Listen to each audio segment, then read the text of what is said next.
stream. Alec, thank you for joining me today. How you doing, man? Good. How are you? I'm doing pretty good.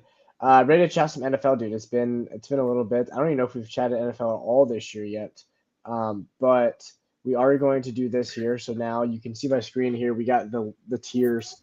We got our Super Bowl contenders, our playoff bound, our fringe playoff teams, and our good luck next year. So this is where we're at right now. Uh, we'll just go right through the order here. We'll start with the Saints. Where do you think you see the Saints at this year? I mean, obviously Yeah, a really easy division, right? But not looking great so far. Where do you see them at? yeah. So Saints wise, I think that just because of how bad the division are, I would put them in the fringe playoff teams. Okay. Yeah, no, I think also something that's just concerning to me is the Derek Carr injury. Not that uh, Jameis Winston is a bad backup. He's actually a really good backup quarterback, but he has to be your starter for who knows how long, right? It is throwing shoulder. I know they said they don't think it's too serious, but it's serious enough, right? But they do get Alvin Kamara back this week. Obviously, that's going to help a ton. Jamal Williams is out for a few more weeks, but this it's definitely going to be an adjustment. Adding Kamara back in, getting Jameis Winston suited. Who knows how long he's yet to play? But I'm with you here. I think it's a fringe playoff team. I think if they were in any other division, it's probably a good luck next year. Yep. But with the division they're in, I think they can actually win that. With this next team here, the Miami Dolphins, holy smokes, did they just put up a week and a half? Yeah, I yeah. think I saw they had more points in this week than 18 teams if through 3 weeks, I think is what I saw. Yeah, yeah.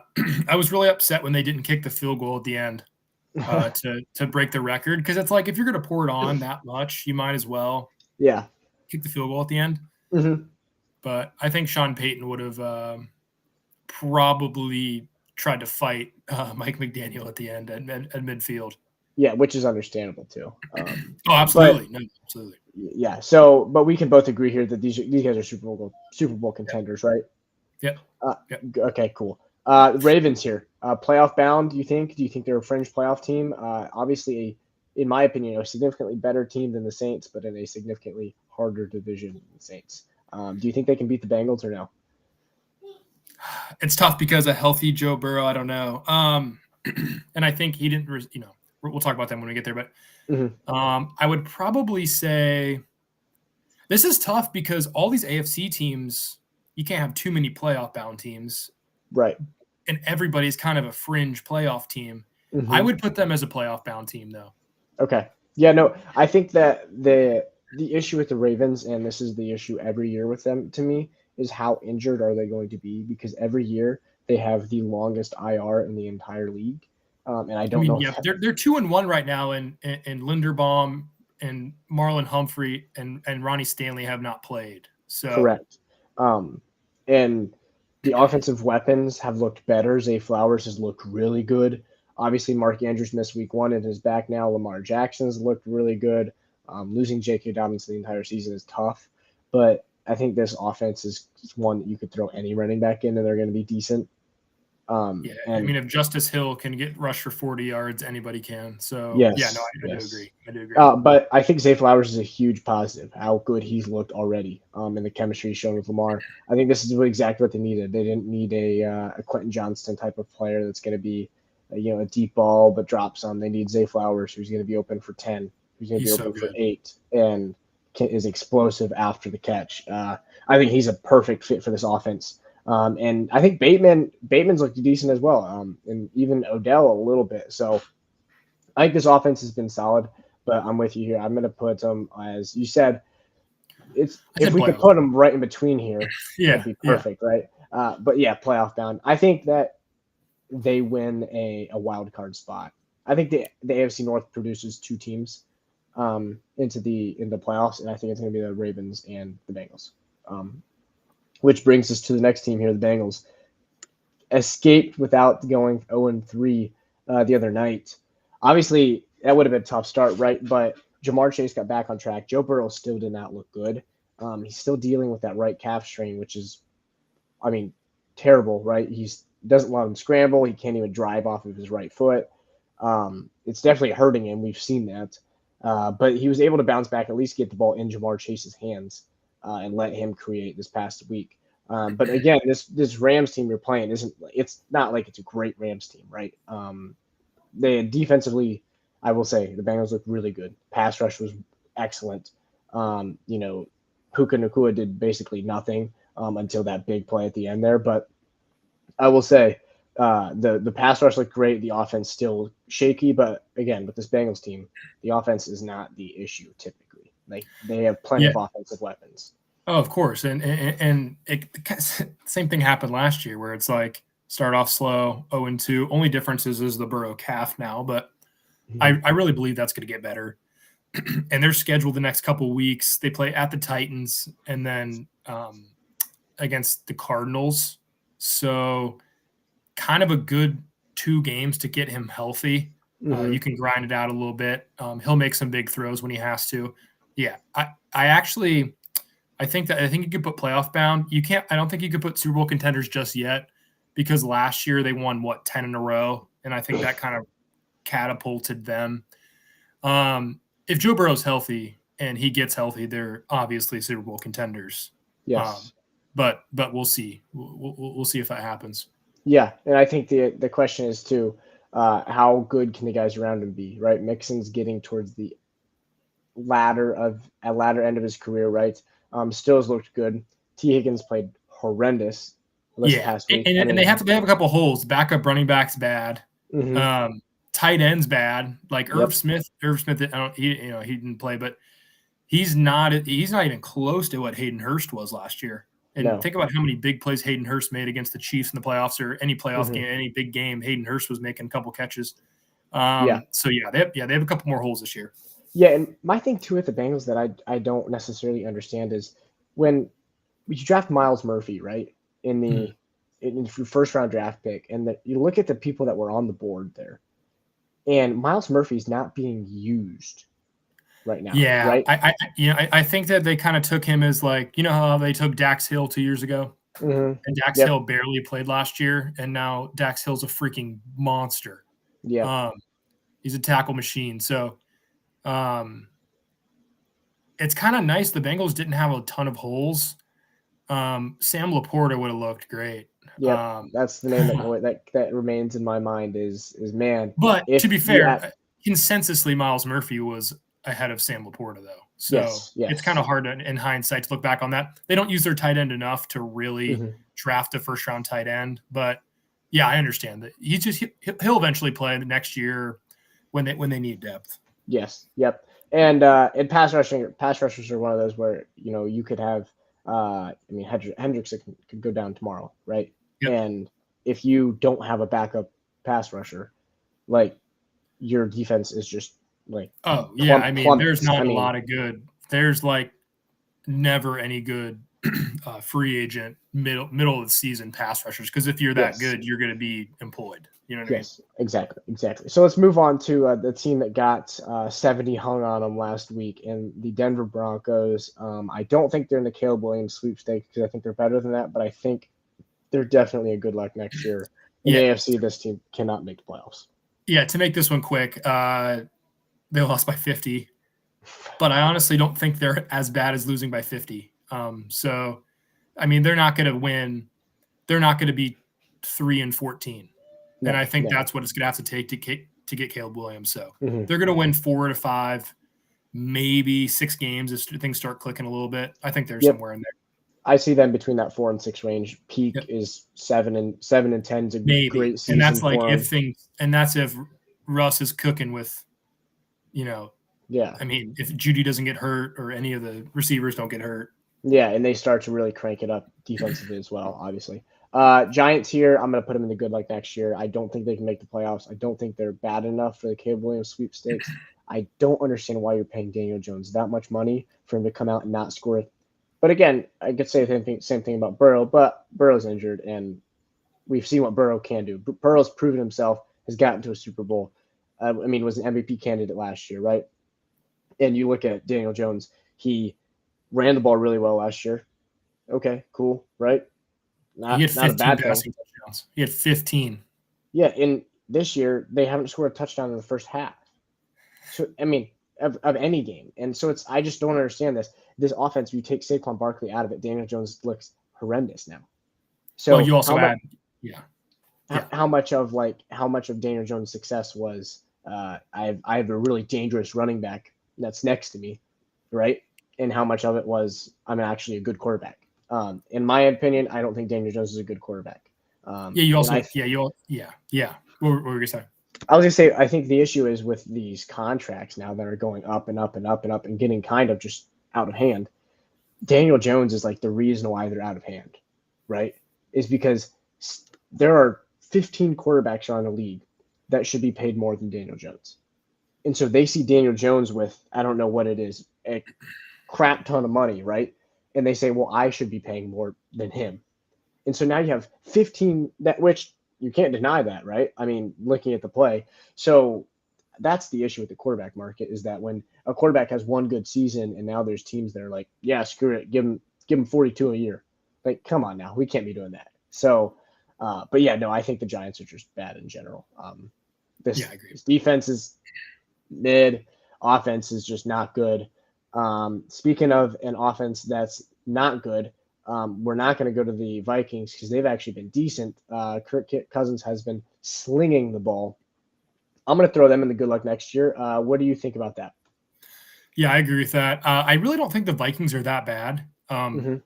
They've been really unlucky this year, which is hilarious because they were really lucky last year.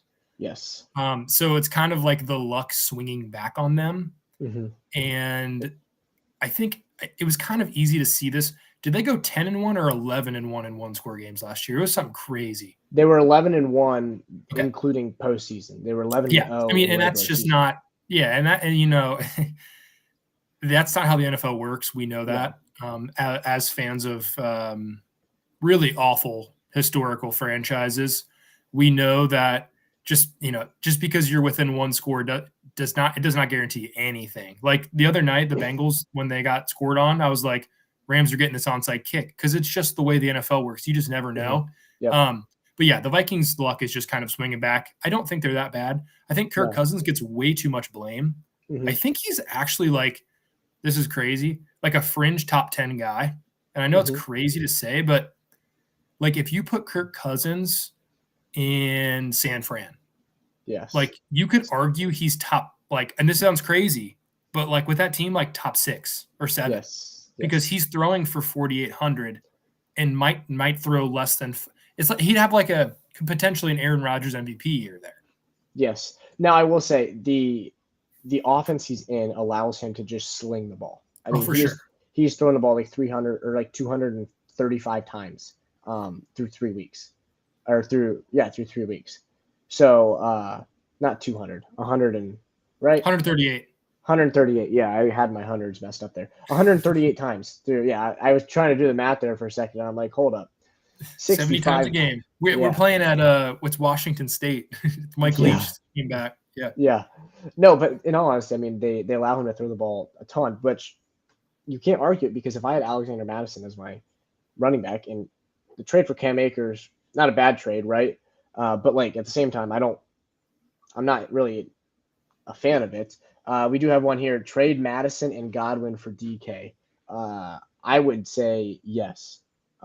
You're getting a wide receiver 1 upside for giving up a running back that I don't even know if I want to start week in, week out, and a wide receiver with a pretty rough quarterback. I think Godwin's good, but like to have I think his ceiling's low because Mike Evans gets a lot of targets. Cade Otton has been getting a lot of targets, and also like Baker's so volatile that you don't know what you're going to get week from week, and Cam Akers might take over the backfield.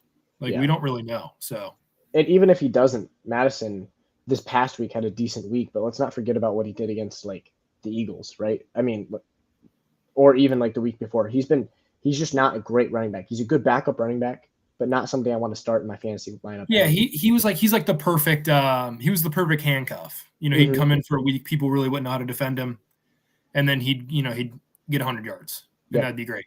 But no, I don't think he's I think if you can do that, whoever's getting DK on that trade is a W. But let's keep moving along here. We'll go to the Rams, who have shocked us a lot. They've looked very good. Stafford's looked really good. They also don't have Cooper Kupp yet. So we have the same guy here saying running backs would be Pollard, Kyron Williams, Jerome Ford, Pacheco, Kareem Hunt, Roshan Johnson, Yeah, without make that trade. Madison there. And then wide receivers would be Keenan Allen, DK, Judy, and Quentin Johnson. Yeah, I make would that say, trade. Yeah, absolutely. He yeah, said lost Chubb. Oh yeah, yeah. I did that's too. tough. Yeah, Hey, but yeah, you got Ford. You got Ford. That's big. But best of luck, yeah, Nick, yeah. with that. But yeah, with the Rams here, talking about Kyron Williams, he's been a stud, dude. Like an absolute stud. He's taken over the backfield. He's still returning punts too. To have an RB1 that's returning punts is just absurd to me. And not only an RB1 that returns punts, he literally every snap he played. Mm-hmm. Like there was he like Ronnie Rivers. He didn't play one offensive snap. That's awesome, dude. Like it's just funny that he. All right, hey Nick, we appreciate it, man. See you back soon here sometime. But yeah, dude, it's crazy that you can have a running back like get that many snaps. Like, okay, at some point you'd like to think an injury's coming, right? Mhm. You can't just. I mean, it's what we saw with like CMC at Carolina every year. It's like, oh, why is he always injured? It's because they gave him 30 touches a game. Yeah. Like I remember this. It was 2 or 3 years ago with Carolina, and CMC came back for like he was out for like 3 games, came back for a game. They gave him like 32 touches in the game he comes back for, and then he gets injured. Yeah. And it's like, yeah, you wonder why he's never healthy because every single time you just use him to death. But yeah, Well, so with this Rams team, it's with the 49ers, you're not going to win the division. I think they might be able to sneak in. I was gonna say fringe Mhm. because the NFC is weaker in general. Mm-hmm. So I think 9-8 that's possible for them, and they could sneak in. Yes, I think so. In the NFC, like you said, the NFC South is bad. The NFC North has not looked good, right? With if you're looking at players outside of you're looking at players or teams outside of who's going to win the division, right? We have somebody that said someone offered me Kyron and Sutton for JT. What are you doing? I'm holding. Ooh, I'm I holding. Yeah, you go. Josh, you go. no, knock yourself out. Go ahead. I was gonna say wait. I would wait until this is tough because you're banking on JT coming back. If JT comes back, he's a top 5 fantasy running back. I think this one kind of depends on your situation. If you are 0-3 right now, I think you need to trade and get Kyron and Sutton. But Yeah. if you're 2-1, if you're 3-0, or if you're even 1-2 and just are scoring a lot of points still, I think you relax and hold on to JT because that's that league winning upside. Is JT comes back, whatever value you got him at, JT comes back and now elevates your team to that next level, right? But at the same time, Kyron Williams is an RB2 at worst right now in fantasy, and Sutton has some decent upside. But I'm with you here. He's 1-2 scoring 180 a week. Is 180 a week you're like pretty high for your league, or is that pretty average? He's got Najee, and Najee's been terrible this year so far. You would expect him to be better. So I don't know, dude. In all honesty, I think you hold. I'm with Alec here. I think you hold JT. Yeah, and just let it ride. And in a few weeks, at the same time, this is one of those. If the trade if you can let it sit in your offers processed or whatever it is, it's the third highest. Okay, so yeah. third Just highest. Hold. Yeah, Absolutely. you're good. Yeah. But yeah, dude, yeah, let that sit there or I would say let it sit there maybe. But offer me current. Yeah, no, keep JT there. Okay, so yeah, the Rams, I don't think they make the playoffs, but they can maybe sneak in. And again, once Cooper Kupp gets back, this offense is going to be much better. And maybe we can see Puka Nacua really hold down a role as the wide receiver too. There, the Bucks. I'm going to put them in good luck next year. I don't think they make the playoffs.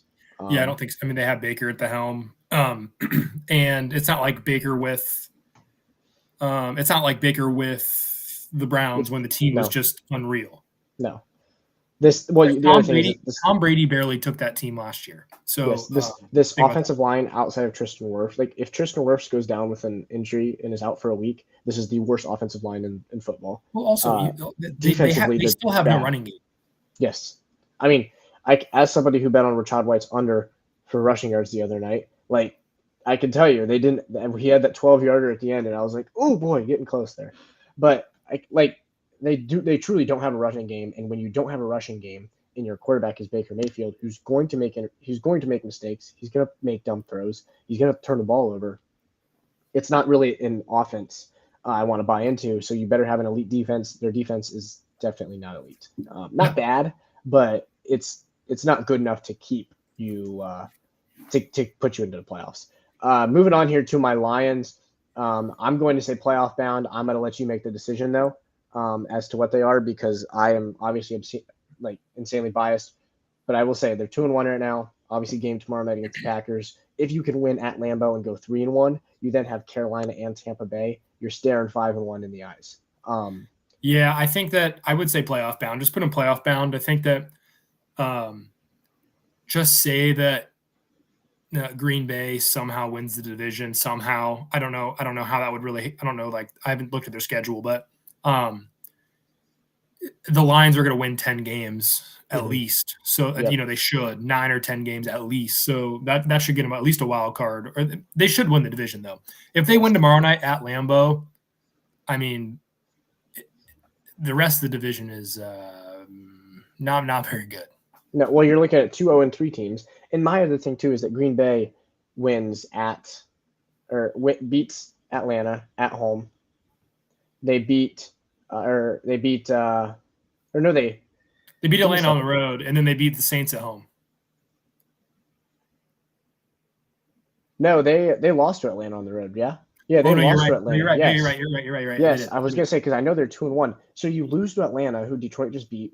Your wins are against New Orleans, who was up 17-0 on you, and then Derek Carr goes down with an injury, and you beat Chicago in Week 1, Chicago is just awful.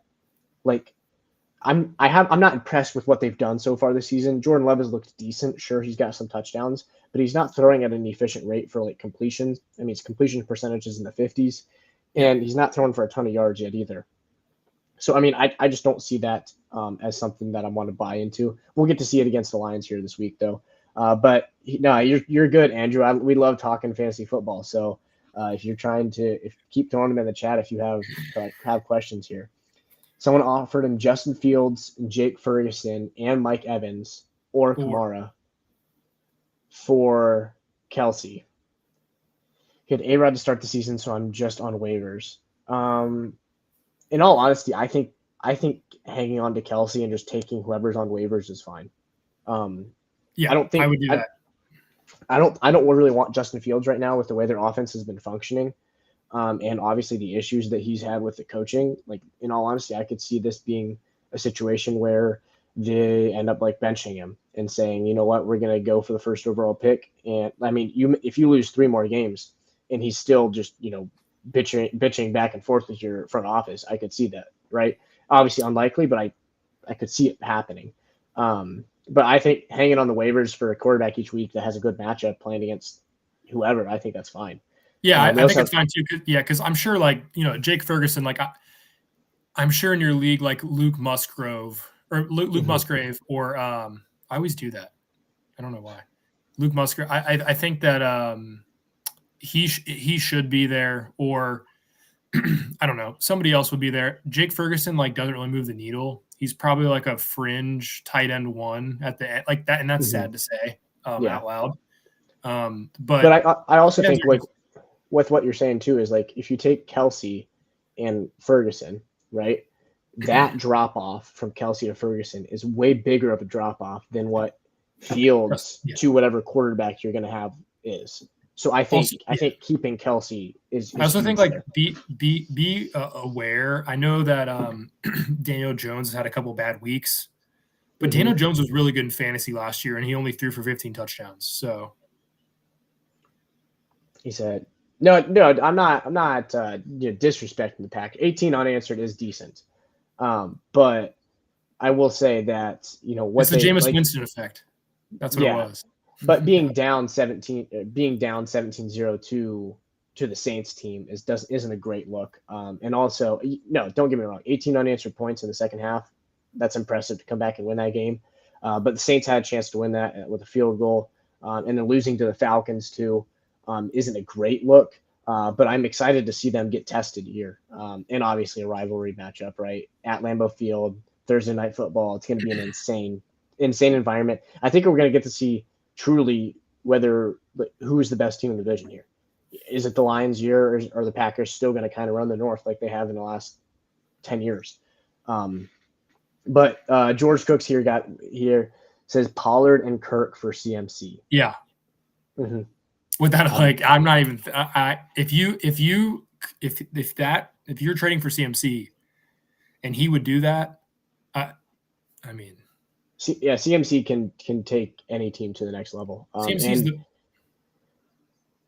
yeah, fair. Hey, that's a fair. That they it's did also get fair, but he technically the offense scored 0 points in the fourth quarter. I know they missed the field goal, but yeah. But either way, going back to that CMC, if you are able to acquire him, absolutely do it. Like if somebody's willing to trade you CMC, especially if all they want's Pollard and Kirk, dude, hop on that. Yes, hop on that. All right, let's get moving here. We just talked about the Bears. Make it easy. Yep. Caleb Williams sweepstakes. We'll make this one easy too. Super Bowl contenders. We're actually going to do this because I think they're the favorite. We got a couple easy ones. Easy Super Bowl contender, right? I think we probably have 4. I'm looking through what's left. I think we only have 4 Super Bowl contenders. And we'll do this. We'll do this right now. The Chiefs, right? Yeah. I think that's pretty easy to do, is to go through and do that. The Raiders, I think, is just a good luck next year. I don't think they're good enough to make the playoffs. It's a tough division. You have to play the Chiefs twice. You have to play the Chargers twice, who haven't looked good yet, but at the same time are better than the Raiders, right? Yeah, and it's going to be interesting to see if Devontae Adams gets traded. Mm-hmm. But I do think the end of the trade lines, towards the end of the trade line is going to be interesting, because there's going to be teams that haven't really bought before that are kind of buyers, and teams that really typically aren't sellers that are selling, I mean, it's going to be interesting because it's like, I don't know. You're right. I mean, the NFL's kind of changed in the last couple of years where the Lions and Bengals are actually good. So, and the Dolphins are good. So it's just kind of weird. Yes. But we'll keep moving on. I think Green Bay is a fringe playoff team. We could put them playoff bound. I think they're fringe, because you got to think for Green Bay. I don't want to offend George here, but I think Green Bay is just like, I think it just depends on if Jordan Love can sustain because the passing touchdowns won't sustain. That's not sustainable. 2 to 3 touchdowns a game, unless you are Mahomes, Aaron Rodgers a couple years ago. It's just not sustainable. So, I think, unless you're Brock Purdy, I guess it's sustainable. But I think with this, and this is kind of a simple concept, right? But with this is you have between the Lions and the Packers, you have one of them is going to be playoff bound, obviously, right? And one of them is going to be fringe with the wild card. I very easily could see the NFC North putting 2 teams in, because you get 2 wins a year when you play Chicago. And neither one of these teams won their division last year. So Minnesota won the division. They have a really tough schedule. Detroit and Green Bay both have a little bit of an easier schedule, right? So I think that is going to be helpful. But looking at these fringe playoff teams, that's exactly who's going to be competing for that, for like the wild card, right? Yep. So we'll keep moving on. Washington. Do you think they're Caleb Williams sweepstakes, or do you think they're good luck next year? I think they are good luck next year. Okay. Well, that's where we'll throw. Cardinals will make as easy is the Caleb Williams sweepstakes. They might even be the favorite. We might throw them there. Steelers, I think, is a good luck next year. I think they win enough games. I think their division is too good to really be able to put them into the playoffs here. But I do think TJ Watt still breaks the sack record this year. I think he has to. He has, 6 through 3? Yep, 6 through 3. And that's plenty. He's plenty on pace. That was I actually posted a TikTok before the season started with my hot takes, and one of them was TJ Watt breaking the sacks record. That's a hot take, dude. kind of, right? Because Here- it's a here- record here- being broken, but like, No, I agree, but here's my thing. So 2021 was the first year with 17, right? yep. Okay, so he missed 2 Or games. 21, 22. Last year was the first season with it. Last year was? I'm pretty sure. Wait, 21, 22 would have been 2 years ago. So it was 21, 22. So yes. Okay, so yeah, that's the 21. Yeah, so Yeah. he missed 2 games and still had 22 and a half. Yes. Like, and then last year he was hurt at the beginning, so he kind of started off slow. But yeah, I mean, if he plays 16 games, even if he missed a game, I think if he plays 14 or 15, he breaks it.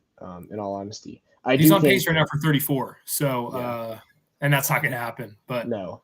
But the thing that's crazy is that like he could very easily put up a game with 3 or 4 sacks, easy.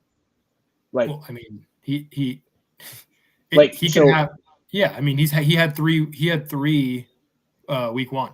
Yeah, so that's like what I'm saying is like this week right here, he could put up 3 or 4 sacks, and now it's like, oh my god, he's on pace. Well, yeah, and the thing is like he had 10. 3 against the Niners.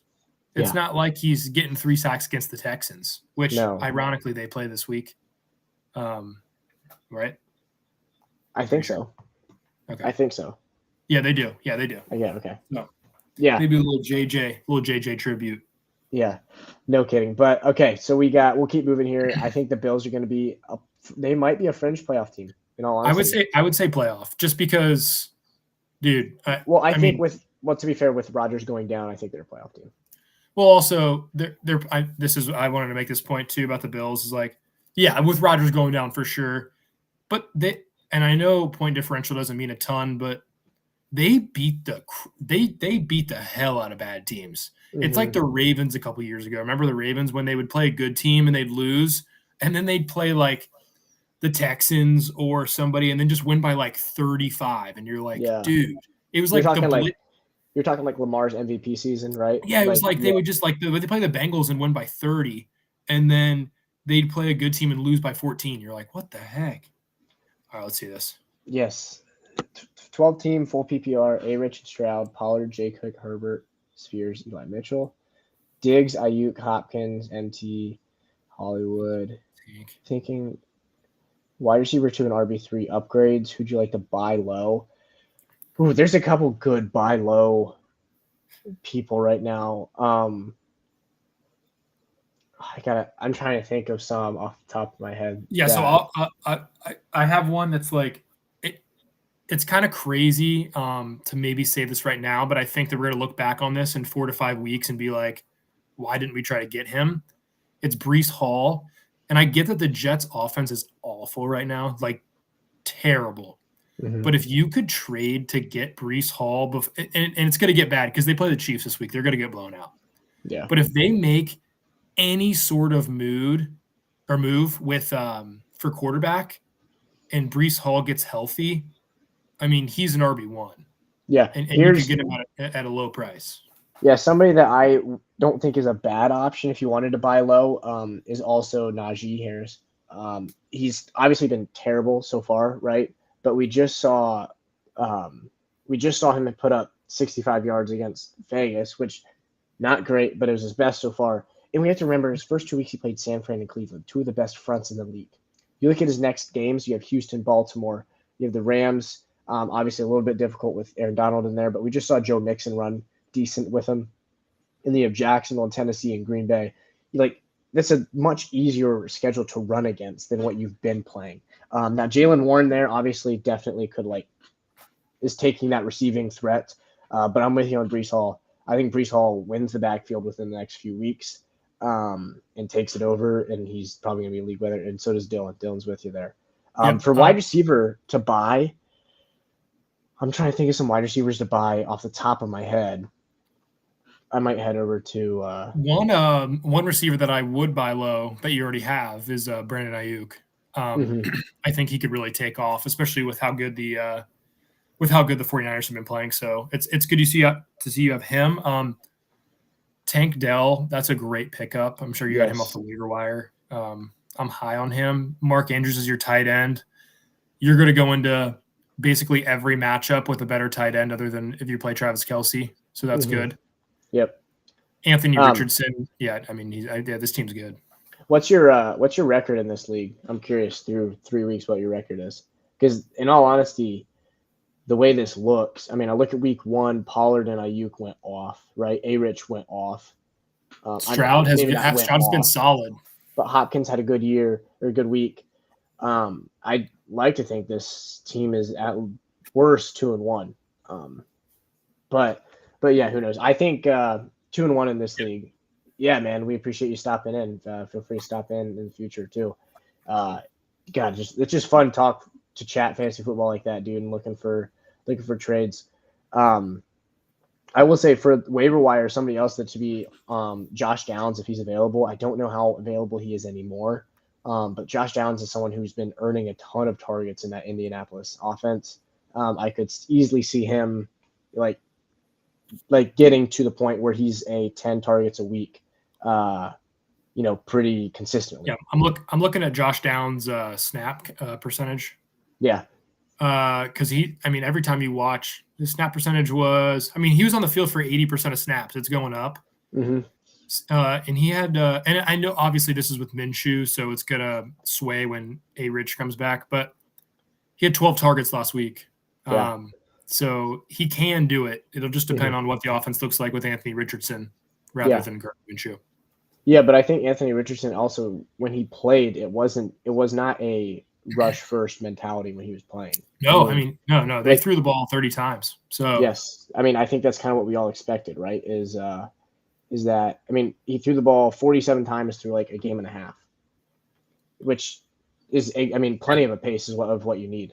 Dylan, we appreciate you subscribing, man, and we'll see you back in here sometime soon. Drew has one. Trade away Swift and Kenneth Walker for Kelce, Jacobs, and Ayuk. I am accepting immediately.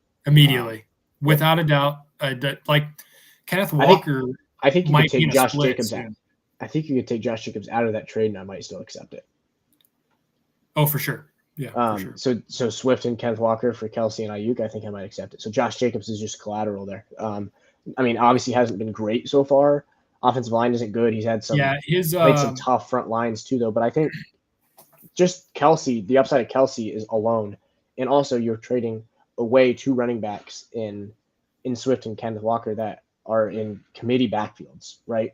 Swift has done really well the past couple of days, right? But we've seen him with Detroit is always injured, right? And Kenneth Walker is somebody that has also fought some injuries, and Charbonnet's touch count is getting up. So, no, I'm with you there, Alec. Accept that immediately. Yep. Immediately. All right, let's get back to this here. We got a few teams here. Good luck next year. I think we're going to put the Falcons in that. Good luck next year. I think the Seahawks are a playoff-bound team, maybe fringe playoff. What are you thinking here? Oh, this is tough. I think fringe, just because you just don't know. Like, are they better than the Rams? I don't know. The Rams just beat them by two scores, so I don't know. Yeah, 3 scores actually, because it was 17, right? Was it 3? Oh, was it 30-13?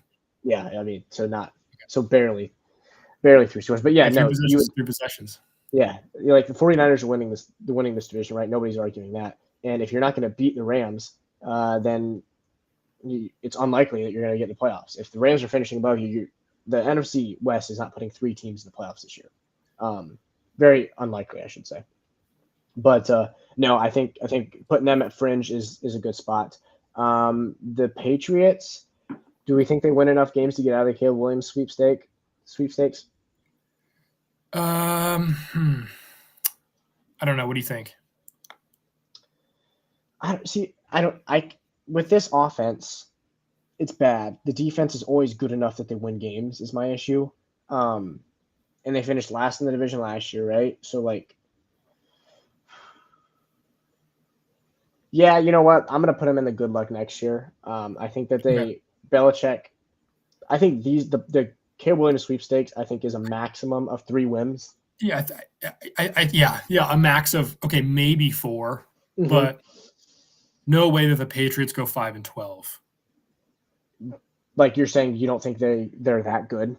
No, I think their basement is 6 wins, because Belichick would be good enough, and Mac Jones is good enough to to win 6 out of 17 games. You know what I mean? Yes. Yeah. I think even like Ramondre Stevenson and Zeke is good enough of a backfield that you're going to have, and your defense always performs well. But all right, Dylan's got some more for us here.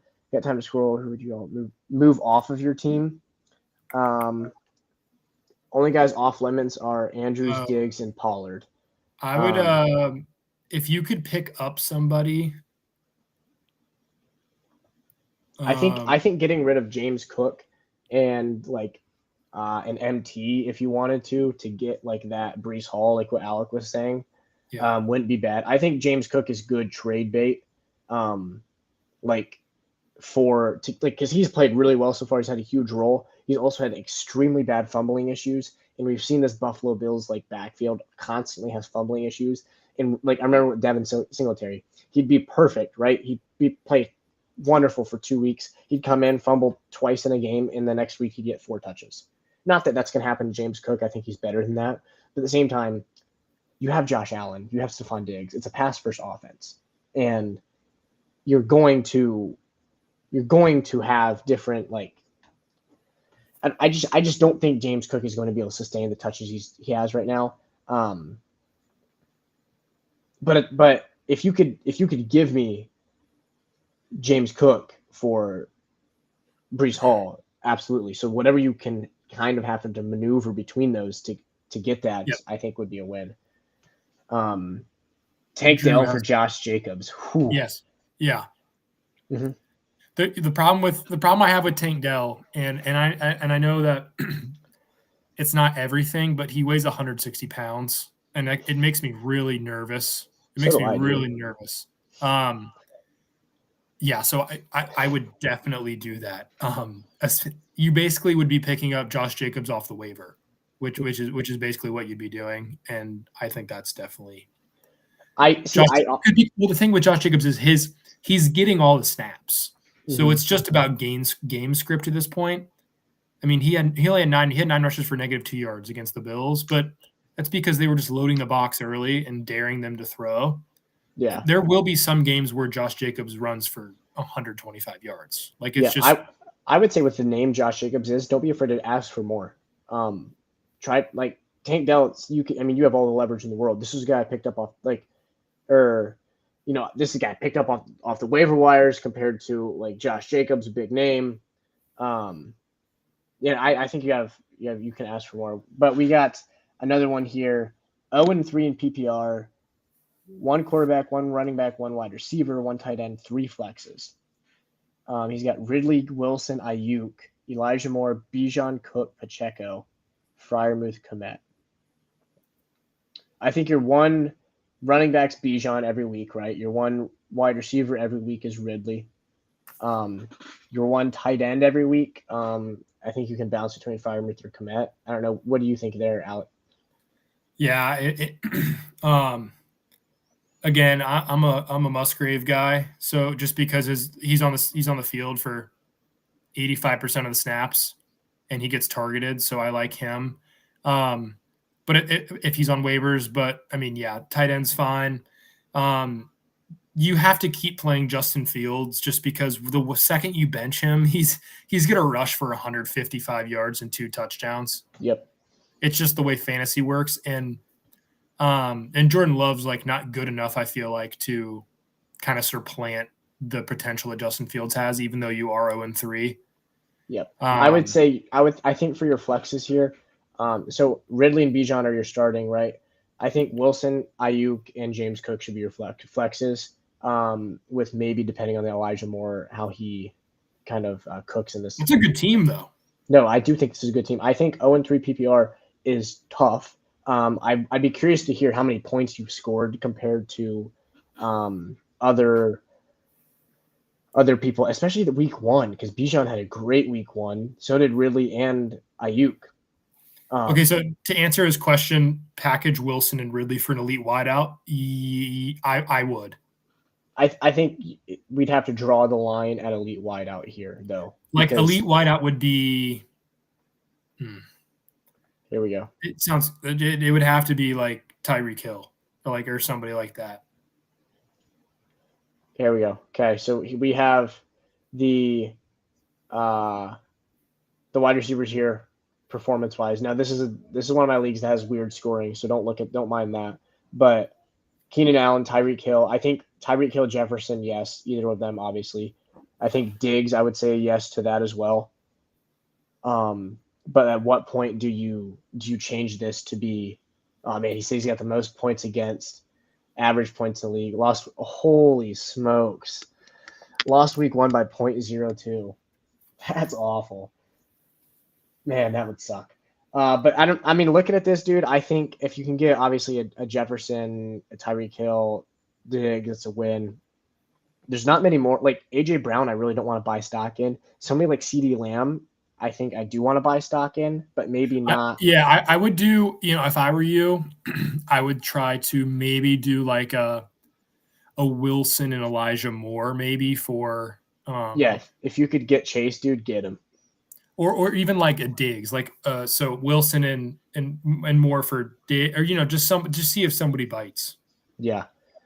Okay, we got Dylan again. Yeah, Dylan. Flowers or Rashad White for Dell. Dude's obsessed. Gotta say I like Dell. I would say hold on to Dell for either of those. Flowers is in an offense that I would maybe do Flowers, but the only problem is that Lamar's gotten hurt for the last 2 years, and Tyler Huntley is pretty bad.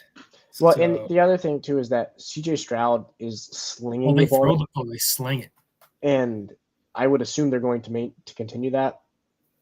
The Flowers could go 5 weeks in a row with 5 targets a week. You know what I mean? Yeah. Whereas Tank Dell is not going to do that. Tank Dell is going to average 8 targets for the rest of the year, minimum. So I would say hold on to Dell for that.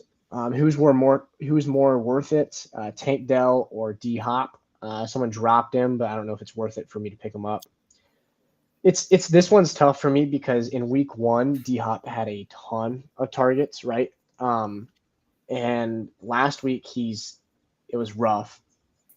Or 2 weeks ago it was rough. So he went 13 targets, 5 targets, 7 targets. He played against the Chargers, which was concerning to only put up 5 targets and 4 catches against the Chargers. He also just played against the Browns. And here's my final, piece before I let you hop in here, Alec, is that they had like less than 100 total yards of offense, and D-Hop had 48 of them. I think that going forward, D-Hop's going to be good. And he's the clear wide receiver 1. We obviously know what he can do there. I think I would hold on to D-Hop, but at the same time, I don't know. Alec, what are your thoughts? I would hold on to D-Hop just for now. The Titans, I mean, every week they won't have 100 yards. So I think D-Hop, there's not really another wide receiver there. Chandler Burks is the only one that could take. Yeah, I mean, but like I'm talking that like gobbles up target share. Yes. So D-Hop probably for the rest of the year will get at least 7 to 8 targets a game. Mm-hmm. Yeah, I think. I just think that if both guys are getting 7 to 8 targets, D-Hop is better than Tank Dell. So yes. Absolutely agreed. Atkinson, again, if you could get Chase, dude, absolutely get him. Yes. That would be, I think you would, especially in this league, if you could give up really anybody, give up Ridley, or even if you wanted to go like, I don't, you'd have to look into it, but I think giving up Ridley to get Chase in one way or another, or if you could figure out a way to give up Wilson and Ayuk or Wilson and Cook to get Chase, that'd be a huge win. All right, let's fly through a couple of these. Browns, I'm going to put in fringe playoff teams right now because of their defense. I agree. How good that looks. Texans, we could put them technically the Cards have their pick. Yeah, so we'll just put them in the Caleb Williams sweepstakes. Yeah. Cowboys. Just put the Texans in good luck next year because they don't have their first. Fair. We're going to put the Jets. We put them in the Caleb Williams sweepstakes. I think we put them in the good luck next year. They're going to have their first. Yeah, my thing is that I think the Jets' defense is too good to win 3 games. I think they're not going to make the playoffs because you have to play the Bills twice. You have to play the Dolphins twice, right? And you have Zach Milson, right? Still as your quarterback. Like, you're not going to win that many games, but you're going to win enough. Your defense is going to single-handedly win you enough games to do that. So I would say, put them there. Where do you see the Chargers at? This is an interesting one to me. Fringe playoff teams, I think. Okay. They were getting close to the good luck next year if they don't escape with a win against Minnesota there. And holy smokes, is Brandon Staley's job on the line? He went for it on his own 20. It might be the stupidest call I've ever seen. That was it's crazy. I see these tweets all the time where it's like, yeah, I think that honestly pro Madden players are better at clock in game management than some NFL head coaches. And I honestly think it's true. Yeah. I really do. I mean, that was ridiculous. They had no timeouts and you're going for it on 4th and inches on your own, you're not even past your own 30. If you logically, I understand it in this sense. If you are that confident that your defense is bad and is going to give up a touchdown, then I understand saying, if we can pick up 2 inches, it's a first down and the game's over. If we can't, if we don't even try to, we're going to lose. I can understand maybe you think that's a good idea, but at the same time, dude, it's just stupid. The entire just concept of it is just so stupid. Yeah. But scared for my defense. I have the Bills defense and they're playing against the Dolphins. I have the Pats as well. I would say drop one of them for somebody that's not in the AFC East. Because the AFC East is tough. I'll go look at some defenses that have some favorable matchups.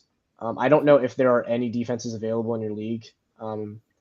But looking at these that are, looking real quick. They have some favorable matchups. I mean, Minnesota has Carolina. That's nice. Bengals Denver's have got the Titans.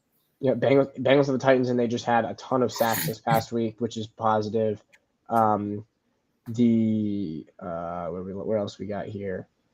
If you can get your hands on Pittsburgh, I don't think you can at this point because they've been playing really well, but Denver has Chicago this week as well. I picked up the Chiefs in a couple leagues that I'm in, so Chiefs have the Jets. Yeah.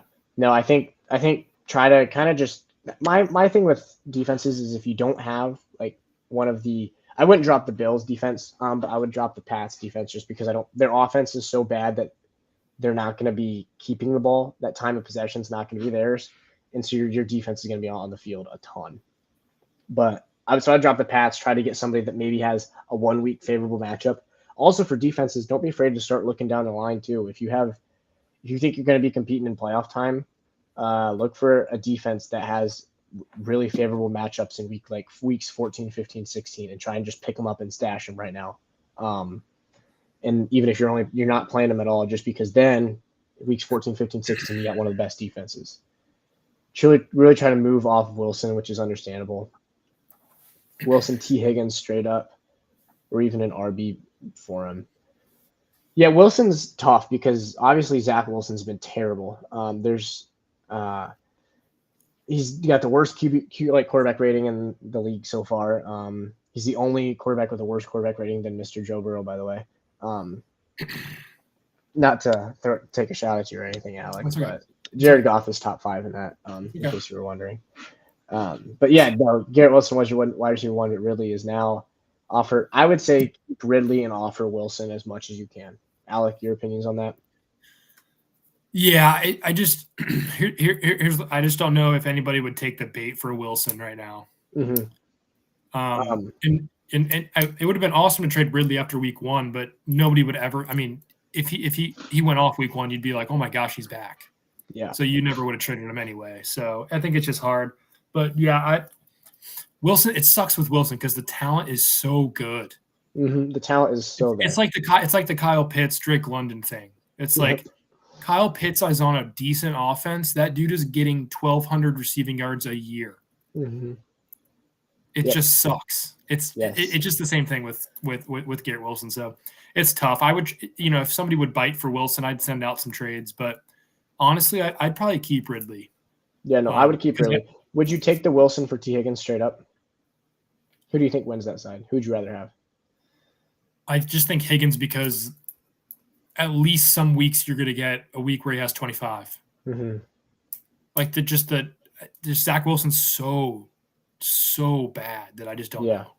And the other thing too that scares me is that with the Jets having two really good running backs, he said he's picking up Bengals defense. Good pickup there.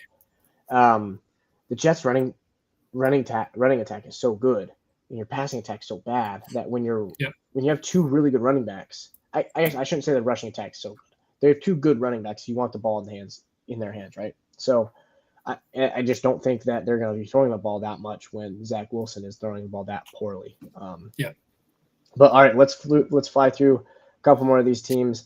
The Colts, I'm going to put as good luck next year. Jaguars, I think, are a playoff team. We could put the Colts in the fringe playoff team. I don't think yet. I don't think you so. Think yet? Okay. I don't think so. Titans are good luck next year. The Cowboys are a playoff-bound team, in my opinion, just because of their defense. I hate Dak Prescott more than anybody you can imagine. But just put the Panthers good luck. They don't have their first either. Yep. Who has theirs? The Bears? The Bears. Yeah. So what's crazy is that, so like objectively, probably just thinking from a standing standpoint, wait, let's answer this real quick. Yeah. Worth it to do Wilson plus Ridley. Let's go. I'm going to go look at this is the one with one wide receiver, one running back, 3 flexes. Yeah. So then you would have Chase and Bijan as your every week starters. And then you'd have Ayuk, Elijah Moore, James Cook. I would say see if you can't get Pacheco in there. I would say see if you can't get somebody else off of his bench in that range for it. So Wilson and Ridley for Chase and even like a Tank Dell's been a name that's brought up a lot, but or like even Nico Collins or somebody like that. I mean, I think there's a lot of like an Adam Thielen even Adam Thielen would be big too. And on waivers, see if like DJ Chark is there or somebody like that, somebody that's going to get targets. I know DJ Chark might be the odd man out there, but just somebody that could you just pick up and he could potentially get targets. Yeah, Atkinson, who's on the waiver wire there, wide receiver wise or running back wise? I would assume receiver is probably better, but even like a Josh Downs and Adam Thielen, looking in that range, I would assume looking at his bench on who he's got, it might be, I don't know how thin it is on the waiver wire having 3 flexes in that league, but you got to think though that it's 3 flexes, but it's basically like just the same thing as 1 flex because it's only one running back. Yeah, that's fair. You got Palmer this week and the Bengals. Dude, picking up Josh Palmer's a good pickup there. I would do that trade if you have Josh Palmer. I think Wilson. He'll get targets. And the other thing too is that Wilson and Ridley's a lot of up in the air, right? Like who knows? Wilson, we don't think is going to be that good. Ridley, he's shown glimpses, but the Jaguars' offense has not looked that good. Chase is going to be good. They did not look good week 1, week 2. He looked great this past week, and clearly he said wires slim. Yeah, slim. Yeah, no, I bet. But going back to what Josh said, see if Josh Downs is there. Maybe you could add him. Maybe it's a stash for midway through the year when he's going off. Yeah, because I could see Josh Downs doing the same thing as Tank Dell's doing. Or even Rashee Rice. Rashee Rice is another guy to be throwing in that range. The snaps for Rashee Rice are down, but nobody's taken over that role yet. Mm-hmm. And Rashee Rice, you watch them, he's good. And he saw the highest amount of targets this past week too. Yeah, I want to check. I want to see Rashee Rice's snap count real quick. Oh yeah, 51%. So it was 31 and 18. Don't know if that's just because of the blowout, but he had 7 targets last week for 5 catches for 59 yards. So that's at least can show you that. And the Bears defense played the whole game. Yeah. All right, kind of closing this up here. Super Bowl predictions, MVP predictions. Who you got? Okay, so MVP predictions. This is tough because I want to go with my boy Kirk Cousins. No, I'm kidding. 0-3. If he's on pace for 6,000 yards, if he throws for 6K, I don't care if he goes 0-17. I think he should win it. But I think if he leads the league in like passing yards and touchdowns, he could actually make a case for it. But that's not going to happen. I don't think. Obviously, Mahomes will be in that convo. I know his passing yards are a little down right now, but he's going to turn it on, and he'll eventually be in the convo. Tua, big. Tua's my pick. Yeah, Tua could be just all with the health stuff. It sucks. But I really hope at the same time, on Tua's health stuff, it was like it was fluke stuff, right? Like absolutely. Like it's not like it was like he's always got a hamstring issue or he's always got ankle issues. It's like he had a really scary injury that's like does not happen commonly. And he's been healthy since, realistically, right? Yeah. So this is the tough part because I don't think that a wideout or a running back could win MVP this year. The thing with Tua, it's like if Tyreek Hill breaks the receiving record, Tua is throwing for 5,500. So Tua would just win it. It's like the Heisman thing, where it's like if your quarterback is too good as a wideout, you can't win the Heisman just because your quarterback's going to win the Heisman. Yeah. So I'm going Tua for my MVP pick, and I'm putting the 49ers. I'm keeping the super basic. I think they win their defense is too good. What do you think about, and this is crazy, but what do you think about, if Tua got hurt, okay? Mm-hmm. And Mahomes had a down year, everybody else is having a pretty down year. What would you say of CMC winning it if he rushed for 1,800 and had 500 receiving yards? I could see it. The other reason I could see this is if the 49ers come out here and they go 16-1. Yeah. Well, okay. Now this is going to sound crazy. I saw this on a talk show, and I knew it was just for clicks, but I'm going to bring it up too. This is going to sound crazy, I know. But in the perfect world where Tua kind of falls off a little bit, what if the 49ers goes like 16-1 and Brock Purdy throws for 4,500 yards and 40 touchdowns? I think if that offense is going to be CMC. That's the problem. I think it would be hard for somebody from the 49ers to win it, even like CMC, just because it's just the system. Like everybody in that system has been good. Do you know what I mean? Yeah. But yeah, I think Tua. Yeah, Tua and the 49ers, I would probably say right now. Yeah, but my thing, even with like Purdy has thrown for 736 yards through 3 weeks. Oh, I agree. I absolutely agree. Yeah. And they're going to get up by so much some games, like where he's only going to throw for 200. Yeah, and he only has 4 touchdown passes. So, yeah. All right, we got one final one here. Would you trade Ridley, Godwin, and Madison for ETN, Kirk, and Herbert? Full PPR. I have good depth on my team, so I'm trying to trade up for better players. I would want Ridley, Godwin, Madison personally. That's who I would want too, just because. Well, Christian Kirk leads them in yards, but I just think Ridley is going to have more target share there over the long haul. Mm-hmm. And I think that Madison is significantly better than Herbert just because of sheer volume. At this point, maybe if he falls off with Cam Akers there, we don't know. But at this point, just because of volume. And I think ETN's like is this a PPR or half full PPR? Full PPR. It says full PPR. Yeah, I'd rather have Ridley, Godwin, and Madison. Yeah. Sure. The other thing too with Godwin is the upside of if Mike Evans gets hurt. You're looking at a guy that's gonna have like 12 to 14 targets a week. So I would keep Godwin, Ridley. Would you trade away Kamara or Kyron plus Sutton for CeeDee Lamb? I would. Yep, either one of those, I would take CeeDee Lamb. I'm all in on CeeDee Lamb. So just because especially like the Cowboys, he just gets 12 targets a game every game. And the other thing too is that with Trayvon Diggs going down, they're going to get scored on more. Like their defense is going to be worse. We have already seen that with what they just did against the Cardinals, right? They're going to have to score more points, which means they're going to have to throw the ball, and that means that CeeDee Lamb is going to be up there. Trade Olave and Breida and get Rachaad White and Calvin Ridley. What are your thoughts on this? Yeah, so Olave and Breida. Well, so Matt Breida might. When Saquon comes back, like he's Absolutely, man. basically Tune in next dust. time. Yeah. He's basically dust. So Matt Yes. Breida in that trade like doesn't really mean anything. So it's like Olave for Rashad White and Calvin Ridley.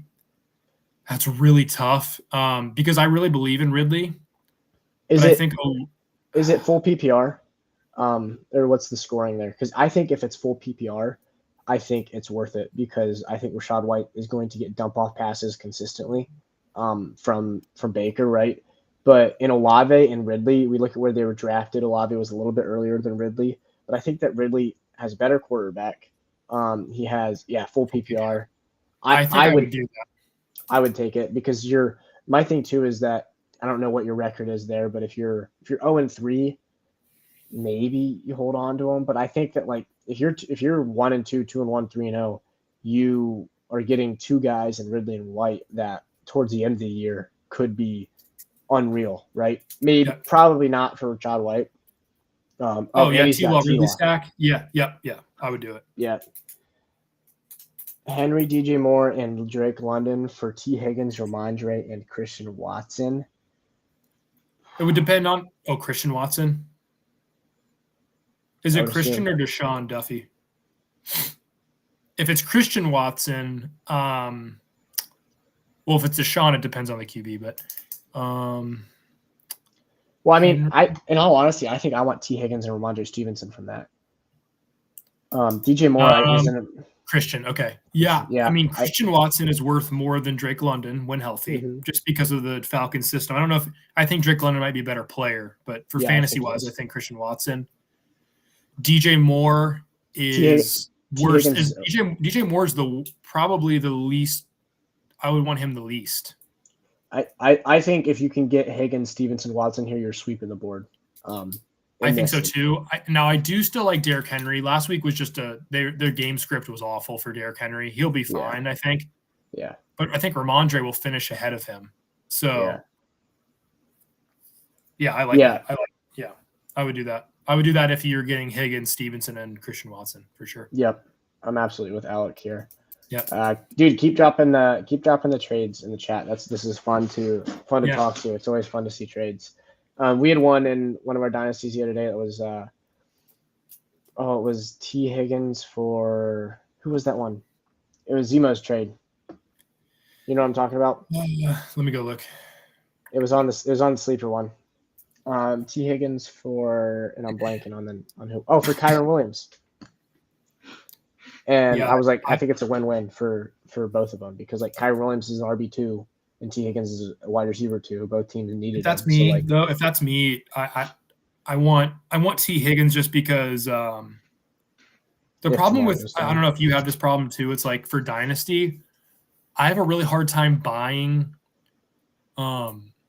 running backs that don't have the draft capital and don't have a good athletic profile. Yeah. Yep. Because the correlation of good running backs in the NFL is that. Well, I mean, my thing is that like look at the running backs that have like sustained like being good throughout their because like NFL career. Like Christian McCaffrey, dog in college, right? Like everybody knew him. Derrick Henry, dog in college. Saquon Barkley, dog in college, right? Like these guys are like year in, year out, like that are good, right? Maybe you have a few ones like Austin Eckler, maybe wasn't as big of a name coming out of college, right? Yeah. But like, is Henry and Flowers for Higgins and Stevenson fair? I think Higgins and Stevenson like dominates that trade, in my opinion. Yeah, something I saw about, when people say Zeke's taken over the backfield, and I saw a funny point where it's like, how many games in the fourth quarter are the Patriots going to be winning when they can just hand the ball to Zeke 15 times? So it's like Stevenson gets all of the 2-minute drill, all of the third down snaps for routes. And Henry, the Titans are just so bad on offense. Yeah, I think Higgins and Stevenson kind of clears that. Yeah. I mean, like you say, he's taken over the backfield, and because he had 16 carries this past week. I mean, Ramondre had 19. So even with, Elliott having his best week possible in the game script going perfectly in his way, Ramondre still out-touched him. So Yeah.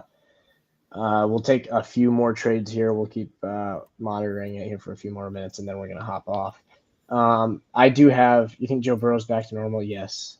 Yeah. I think he'll be back to normal by their bye week. He'll be good. I think for fantasy purposes, he's back. For football purposes, it might take him a few more weeks, but yeah, I think fantasy purposes, expect the production of T. Higgins, of Jamar Chase to be completely as if Burrow's completely healthy. Yeah. Who do you have winning the Super Bowl, Alec? I said 49ers because I was super basic. Who do you have? Yeah. If you say the Cowboys were ending it, I'm never talking to you again. I would probably, and this sucks to say as a Bengals fan, I'm going to just go Chiefs because it's hard to kind of pick away from them. And it really kills me to not see the Bengals in a Super Bowl contender because I know they are. Deep down, I know they are. But it's going to be interesting to see how they respond to adversity this year. Yeah. I mean, last year they said they won 10 in a row, but like it'll be cool to see if they can do that again. Yep. Flowers and DJ Moore for Michael Pittman. So Pittman's the only player with 3 straight weeks of 8+ catches. Only problem is that you're giving up a good probably bench guy in DJ Moore or a flex guy for Flowers and Pittman aren't as far away as I would think. But the thing about that is like they're all 3 in an offense where they have running quarterbacks. So see, the other thing too is that I think it's 3 guys that could be that are boom or bust material, and I would rather have 2 than 1 in that sense because I'd rather have, maybe Zay Flowers in 3 weeks has, 12 targets, and the next week he has 9, and Lamar starts to fall in love with him, right? And then maybe, DJ Moore really, like Justin Fields figures out throwing the ball, right? And same thing with Pittman. Maybe A-Rich comes back and loves him. So I think all 3 of these guys, you can make cases for them just taking off.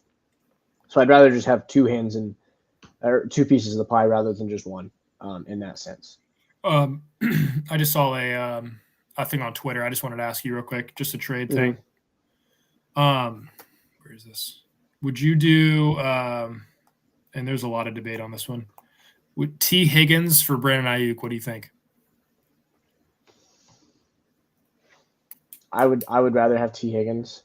Okay. Simply because I look at the 2 offenses, and if I'm the 49ers, what are you doing on first down most of the time? What should you be doing on first down? You should be running. Yeah. If you're the Bengals, what should you be doing on first down? Passing. With just the weapons around you. Although he's had a rough start, I don't think. I mean, week 2 he was great, right? Week 3 he had some drop issues, but I would rather have Higgins. Yep, I agree. I think that is where we will end it for today. We will have some more NFL live streams coming soon yet. Probably one next week. Maybe we'll do one on Friday. I don't know. We'll see. We'll see how busy our schedules are, but we'll talk next week probably and chat about the Lions beating the Packers tomorrow night and everything in between. But in the meantime, this has been Sports Geeks Podcast on the live stream. They Play, We Talk. Thanks everybody for